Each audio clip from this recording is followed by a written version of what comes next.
9번째 시간인데요. 이번에 이제 참고인 조사에 대해서 알아보도록 하겠습니다. 자, 여기에서 보면은 이제 입건해서 사건 발생해서 입건해가지고 입건은 고소 고발, 고소장, 고발장, 범죄인지 보고서를 범죄사건부에 기재했을 때 입건이 된다. 그때부터 형식적으로 피의자가 된다. 이렇게 말씀드렸었고, 그 다음에 인지하기 전에 이제 내사 단계를 거치는 수도 있고 그렇지 않은 경우도 있다 해서 사건부는 범죄사건부, 내사사건부 두 가지가 있습니다. 내사사건 이렇게 돼 있고 해서 그러면 이제 이게 고소장을 접수하고 고발장을 접수하고 그러면 누굴 조사를 해야 될 거 아니에요. 이게 인지보고서도 마찬가지고 자 이렇게 해서 여기서 이제 참고인 출석 요구해서 이제 조사를 하는데 고소사건의 참고인은 누구냐? 고소사건에서는 고소인이 있을 거고 고발사건에서는 고발인이 있을 거고 그 다음에 이제 인지사건에서는 피해자, 제보자, 목격자. 뭐 다른 사람들도 있을 수 있겠죠. 주로 피해자, 제보자, 목격자. 그런 식으로 또 뭐 이렇게 업체 같은 데는 내부 근무자들, 참고인. 말 그대로 이제 참고적으로 진술하는 사람들. 그런 사람들도 있을 수 있겠죠. 그리고 내사 사건에서는 진정 사건 같은 경우에는 진정인, 피진정, 진정당한 사람, 피진정인. 그 다음에 내사 사건에서 진정사건처럼 진정인 이런 건 있지 않고 그냥 피내사자. 이게 내사사건의 진정인 같은 경우에 수사기관이 내사자죠. 수사기관이 내사자인데 수사기관은 스스로 조사하는 사람이니까는 조사 대상은 아니고요. 그러니까 내사자는 여기다 빠져 있는 거죠. 그래서 이제 내사 상대방은 피내사자 이렇게 되어 있는데 이런 사람들 범죄사건부에 기재돼서 입건된 피고소인, 고소사건의 피고소인, 고발사건의 피고발인, 그 다음에 인지사건의 피의자 외에는 전부 다 참고인이라고 부른다. 그래서 참고인 진술조서를 작성합니다. 참고인 진술조서를 작성하는 거예요. 피의자 신문조서, 참고인 진술조서 이렇게 해가지고 수사관하고 조사 대상자하고 서로 이야기하면서 그것을 정리하는 거, 문서를 정리하는 것을 문답으로 하든 뭐 서술식으로 하든 그런 것을 수사관이 정리하는 그 문서를 조서다 이렇게 표현하고 그 다음에 피의자든 참고인이든 이런 사람들이 스스로 적어서 제출하는 것 그것을 이제 진술서다 표현하죠. 진술서. 그런 조서하고 진술서는 그렇게 좀 다르다 이렇게 말씀을 드리고 그래서 이제 이런 것들을 참고인 조사를 한다. 이렇게 참고인 조사를 합니다. 이렇게 하는데 미리 말씀드리지만 이제 여기 이제 피의자 신문도 하는 경우 피의자 신문에 대해서 나오겠죠. 그런데 이제 피의자 신문 할 때는 진술거부권, 변호인 조력권 고지하는 이런 규정이 있는데 참고인도 마찬가지로 피의자성 참고인. 내사 사건 같은 게 피내사자는 피의자성 참고인이죠. 혐의 사실을 캐묻는 대상. 그 사람들에 대해서는 피의자가 아니더라도 여기 이제 피의자 나올 텐데 피의자가 아니더라도 참고인 조사를 받지만 피의자가 아니더라도 참고인 조사를 받지만 진술거부권, 변호인 조력권을 고지해야 된다. 진술서 쓸 때도 마찬가지예요. 진술서도 말만 진술서라고 쓸 뿐이지 말만 진술서라고 할 뿐이지 사실은 조사하는 건 똑같으니까 조사하는 건 형식만 다를 뿐이지 그렇기 때문에 피의자라든지 피의자성 참고인에 대해서 진술서를 받을 때도 진술거부권, 변호인 조력권을 고지해야 된다. 이렇게 말씀을 드리고 자 그러면은 이제 참고인 조사를 하는데 먼저 불러야 되겠죠. 이게 먼저 불러야 되는 거예요. 이게 참고인 출석 요구 해가지고 특별사법경찰관리 직무규칙 별지 사무소식 좀 크게 확대해 볼까요? 이렇게 하는데 이제 이 출석 요구하는 근거가 뭔지 그 부분에 있어서 형사소송법 221조에 보면은 제3자의 출석 요구 등 제3자라는 것은 피의자가 아닌 사람은 제3자에 가지고 참고인을 말하는 거죠. 이랑해서 검사 또는 사법경찰관은 수사에 필요한 때에는 사법경찰관리하고 사법경찰관하고 사법경찰리가 있는데 사법경찰관으로 되어 있죠. 사법경찰리로 되어 있는 건 거의 좀 드뭅니다. 해서 수사에 필요한 때에는 피의자가 아닌 자의 출석을 요구하여 진술을 들을 수 있다. 이 경우 그의 동의를 받아 영상 녹화할 수 있다. 이렇게 되어 있습니다.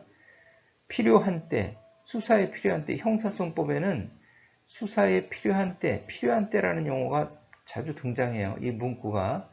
함부로 하지 말라는 거죠. 꼭 최소 필요한도 할 때, 최소 필요한의 원칙에 의해서 이제 그 아주 필요할 때만 하지 너무 이렇게 남용하지 말라 이런 취지가 들어가 있는 거죠. 피의자가 아닌 자의 출석을 요구해서 진술을 들을 수 있다. 이렇게 이 경우 그의 동의를 받아 영상 녹화할 수 있다. 이렇게 되어 있습니다. 참고인에 대해서 영상 녹화할 때는 동의하시겠어요? 이렇게 하는 거고 동의 받아서 하는 거고 피의자한테는 영상 녹화할 거예요. 이렇게 알려주기만 하면 되는 거예요. 그런 부분들. 여기 사법경찰관 있고 사법경찰리가 있는데 형사성법의 사법경찰리는 그 검사 또는 사법경찰관의 수사를 보조한다. 그 정도로만 이렇게 규정이 되어 있어요. 근데 실무적으로는 사법경찰리 수사관님들이 대부분 수사를 다 하죠. 그런 경우가 많죠. 이게 형사소송법에 대해서 사법경찰관하고 리를 지금은 굳이 그것을 구분해 놓을 필요가 있을까? 이 구분해 놓는 것 때문에 오히려 수사하는 데 지장을 받고 실체적 진실을 파악하는 데 어려움을 겪습니다.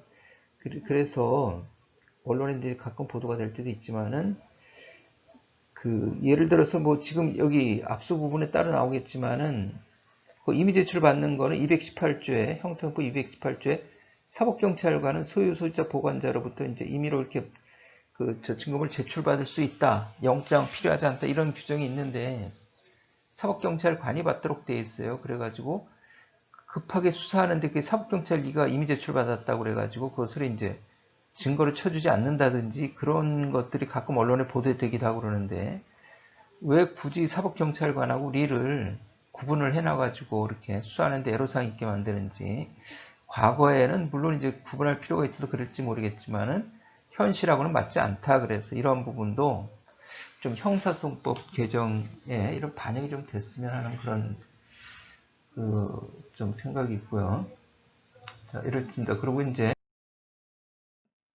참고인 출석 요구 특별사법경찰관리 별지사무소식에 참고인 출석 요구 피의자, 피내사자, 피진정인에 대한 무슨 사건에 대한 참고인으로 문의할 일이 있으니까는 언제 어디로 나오세요 이렇게 출석할 때는 반드시 출석 요구서와 주민등록증 또는 운전면허증 가급적이면 참고인이든 피의자든 주민등록증을 가지고 나오라 그러는 게 좋습니다. 주민등록증에는 지문이 있기 때문에 그 동일인 여부를 확인할 수가 있어요. 이렇게 타인의 주민증 가지고 이렇게 신분을 위장한다든지 그런 것들을 예방하고 발견할 수 있으니까는 그리고 아래 증거자료와 같이 기타 귀하가 필요하다고 생각하는 자료를 가지고 나와 주십시오 해가지고 여기는 뭐 거래명세표라든지 조사할 때 필요한 부분들을 수사관님이 생각해서 수사하는 사람이 생각해서 필요하다고 생각하는 자료들을 여기다 기재해 주시면 되겠죠. 출석할 수 없는 부득이한 사정이 있거나 사건 내용에 관해 문의할 일이 있으면 어디로 전화해달라 해서 출석 일치를 협의하거나 사건 내용을 문의하시기 바란다 해가지고 궁금한 거 있으면 물어봐라 이렇게 되어 있습니다. 당연하겠죠 그것은.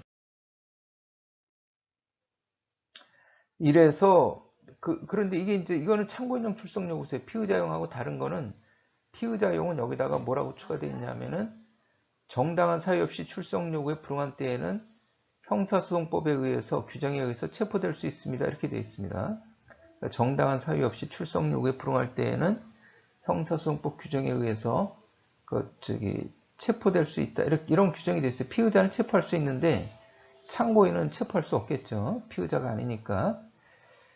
형사소송법 체포영장 신청 규정, 청구 규정이 뭐라고 되어 있냐면은 피의자가 죄를 범하였다고 의심할 만한 상당한 이유가 있고 이렇게 되어 있어요. 피의자라고 딱 명확히 되어 있어요. 그러니까 참고인은 체포 대상이 아니죠. 그렇게 되어 있습니다. 그래가지고 이제 특별사법경찰관 이렇게 되어 있어요. 출석 요구를 검사 또는 사법경찰관 이렇게 되어 있어요. 그런데 이제 만일에 특별사법경찰리가 그 사건을 조사한다고 그러면은 여기에 보면은 특별사법경찰리 칸이 없잖아요. 여기 형사법에 사법경찰관이 출석 요구를 하도록 되어 있어가지고 그래서 밑에다가 사건 담당자라고 이렇게 해놨어요. 특별사법경찰관 명의로 보내면서 사건 담당자 특별사법경찰리 행정석이 누구 이렇게 해놓으면은 그 조사할 때 그 조사 대상자가 담당자한테 전화를 하겠죠. 해서 특별사법경찰리도 이렇게 사건 담당자 해가지고 출석 요구를 할 수 있는, 그렇게 해서 이제 운영하시면 되겠다. 이렇게 그렇게 되어 있습니다.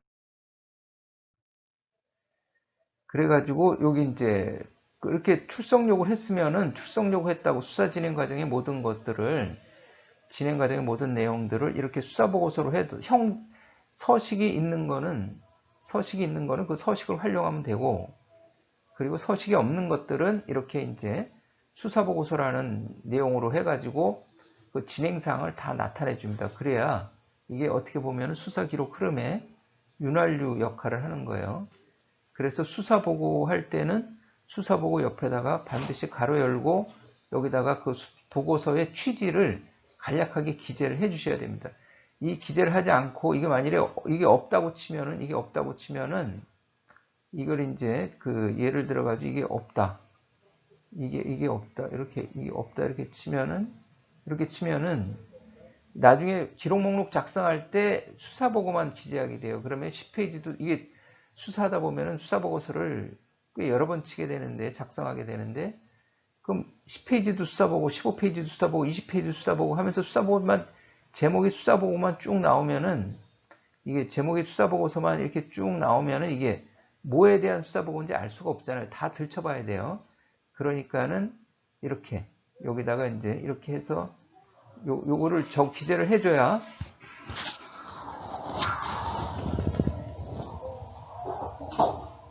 이렇게 이제 기재를 해주셔야 몇 페이지에 어떤 수사 보고서가 있구나 하는 걸 알 수가 있겠죠. 그러한 점들 말씀드리고, 그리고 이제 그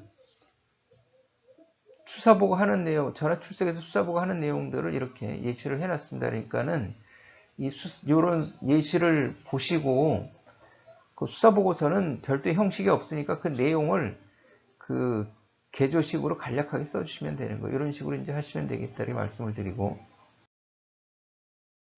영상록과 동의서, 이것은 이제 별지 45 서식의 영상록과 동의서를 보시면 되겠다. 이렇게. 이것은 경찰청 범죄수사규칙이든 아니면은 특별사법경찰관리 직무규칙이든 전부 다 동의서는 나와 있는 거니까 그 서식을 활용하면 되겠습니다. 그리고 이제 동석 신청서가 있습니다. 동석 신청서. 신뢰관계자 동석이라는 부분이 있어요. 경찰청 규칙에 있는데, 이제 형사소법 221조 제3자의 출석 요구 사망에 보면은 피해자를 조사하는 경우에 준용한다 이렇게 되어 있는데, 여기가 이제 신뢰관계자 동석이죠. 163조의 2가 뭐냐면 바로 밑에 나와 있죠. 신뢰관계자의 동석, 피의자 조사를 할 때, 법원에서 범죄 피해자 조사할 때 신뢰관계자 동석 규정을 수사할 때도 이것을 준용하라 이런 취지죠. 해가지고 연령, 심신의 상태, 그 밖의 사정을 고려해서 증인이 현저하게 불안 또는 긴장을 느끼고 우려가 있다고 인정하는 때에는 직권 또는 피해자 법정 대리인 검사의 신청에 따라 피해자와 신뢰관계 있는 자를 동석하게 할 수 있다 이렇게 되어 있어요. 그래가지고 수사관님들이 수사할 때 이렇게 보면은 이게 이렇게 판단할 수 있어요. 이렇게 이건 누가 좀 있어줘야 되겠다 그럴 때 이제 그 사람의 마음을 좀 안정시켜서 편안하게 실제적 진실을 이야기할 수 있는 분위기를 조성할 수 있게 그런 사람들을 데려다 조사하면 앉혀놓고 조사하면 되는 거예요. 동석 신청서, 피해자 뭐 이렇게 구분해서 하면 되겠죠. 여기 죽고 이것을 두 줄로 긋고 피해자로 이렇게 하면 되겠죠. 피해자 같은 경우에 이렇게 돼 있다 해가지고 경찰청 범죄수사규칙 62조에 보면은 피해자의 신뢰관계자 동석 그래가지고 신뢰관계 있는 자는 누구냐?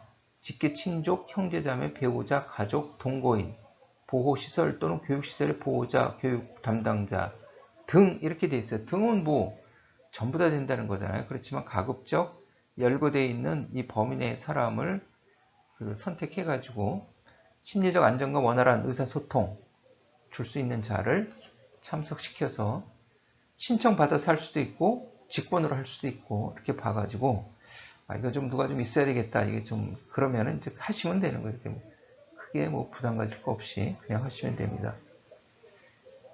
자, 이렇게 있고, 이런 걸 다 이제 기재하시면 되는 거고요. 자, 그럼 이번에는 이제